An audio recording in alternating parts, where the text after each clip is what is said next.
Traqués tous deux par le pouvoir d'Alassane Ouattara, Nathalie Yam assomme Guillaume Soro. Plus de détails après le générique. Avant de commencer, n'oubliez pas de vous abonner et d'activer la cloche de notification, car cela va vous permettre de ne plus manquer les prochaines vidéos.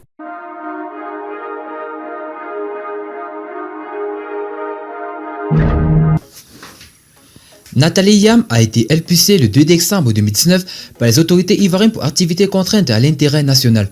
N'empêche que la colère exécutive de Mamadou Koulibaly, candidat déclaré à la présidentielle de 2020, retranché dans des capitales européennes, notamment Zurich, Moscou, puis Paris, ne cesse de lancer des pics au régime d'Alassane Ouattara.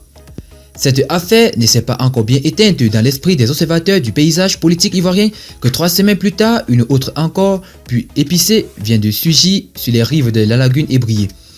Guillaume Soro a en effet été empêché de rentrer en Côte d'Ivoire le 23 décembre dernier par le pouvoir d'Alassane Ouattara.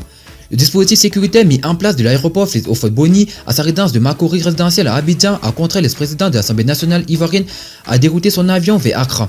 Les autorités judiciaires de Côte d'Ivoire ont par ailleurs émis un mandat international contre le président de Génération et Peuple Solidaire en abrégé GPS pour tentative d'atteinte à la sécurité de l'État et détournement de deniers publics.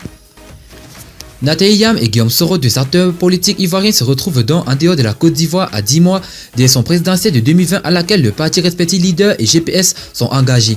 Mais ce n'est pas toujours que l'ennemi de mon ennemi est mon ami. Et la dame des Soti vient d'en faire la parfaite illustration sur les réseaux sociaux.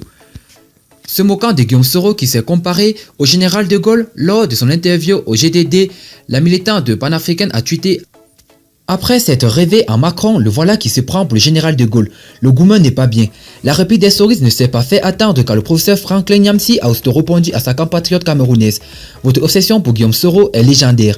Concentrez-vous un peu à l'excellente campagne du leader et songez à remplir au moins 2 cabinets téléphoniques aux prochaines élections, a fait savoir le professeur Franklin Nyamsi.